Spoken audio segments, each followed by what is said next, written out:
Hi, welcome to this part 20 on AZ104, which is Microsoft Azure Administrator Certification. It costs $165 to appear for this exam. At a high level, these are the topics and the percentages you see. These percentages, the maximum you will see is around compute resources, virtual networking. Okay, so this is an important certification. If you have not yet subscribed, do so. It will help you stay tuned to the latest certification content. Now, a lot of people think, why should I do the Azure admin certification? The cloud world requires people to be jack of all trades. Instead of master of one, the preference is jack of all trades because cloud environments are so vast. So there is a link in the description. You can become a cloud kernel or a Cloud Ninja member. Both members can view this content. So this is a import export related question. You can securely import large amounts of data, and it's like Azure sends you a disk, you copy the data and send it over. The question is asking what can be destination for the imported data. That means when you send the disk back to Azure through courier, Azure will try to import that data in the Azure environment. So where it will import, that is the question. It can only import to blob storage or Azure files. Now these are different entities. You see Azure blob storage, files, data box disk. Okay, so what is data box disk? It is a portable SSD storage. Portable means you can carry it from one place to other, and that is helpful like your USB device. It is similar to that but a lot bigger in size from a storage capacity standpoint. You can connect this device to on-premises and then ship it back to Microsoft for data ingestion. Then there is something called data box. So this is a storage appliance. You want to transfer like terabytes of data. In this question we are doing a transfer of 5 terabytes of data. Here also you can load the data onto the device and then ship it for data import. Okay, and then there is something called Azure Box Gateway.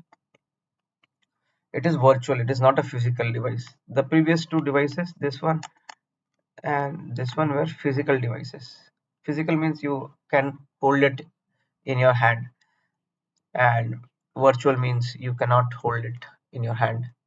So this appliance you can deploy on premises for local caching and gateway for data transfer.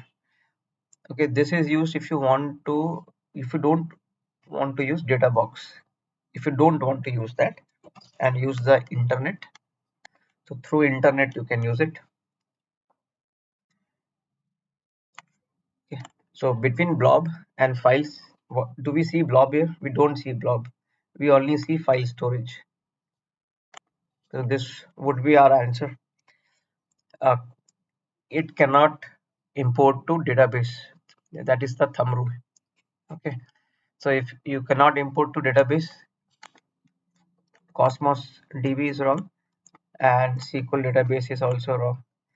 Now data factory, this is a hybrid integration service. Consider this as your ETL program like Informatica, Ab Initio, Data Stage. So this, or in AWS you see AWS Glue.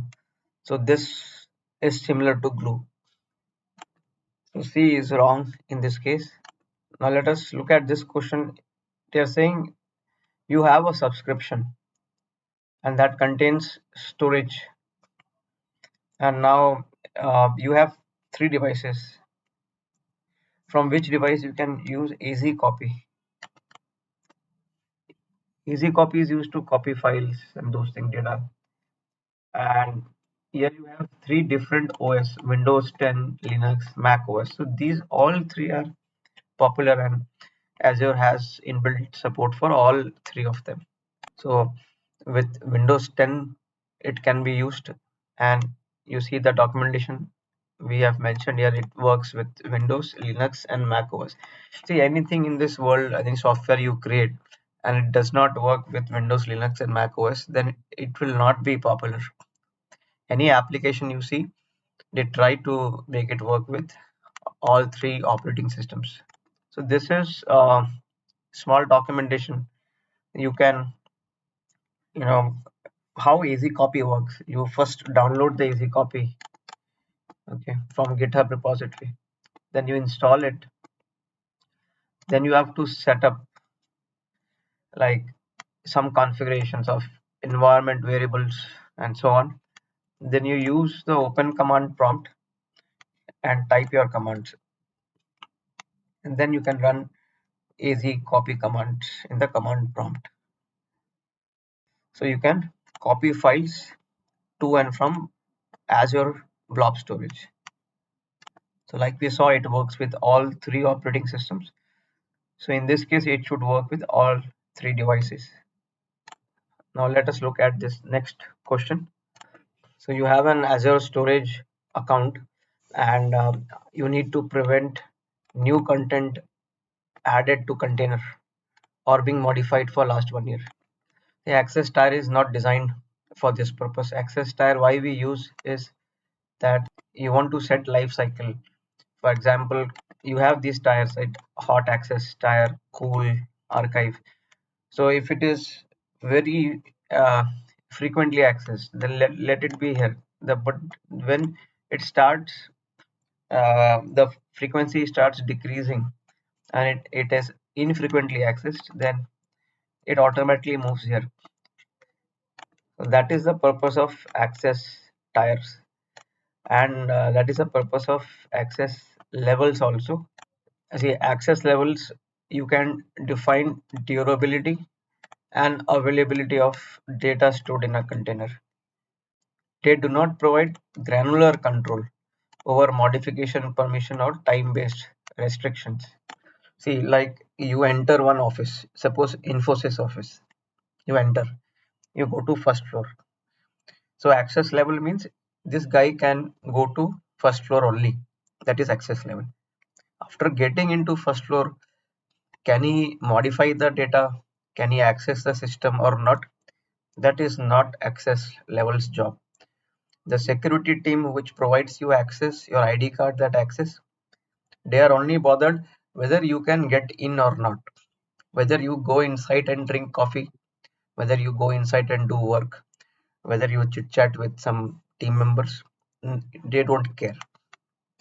Okay, so we have established these two, A and D are wrong. Now access control settings. See, again, this is also like it will decide you can access Azure resource or not. Is primarily used for managing user access. That means, can you get inside Infosys campus or not?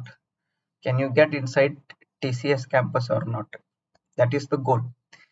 The goal is not that can you, after getting inside the campus, can you modify the data? Can you modify new content in a container? That is not the goal.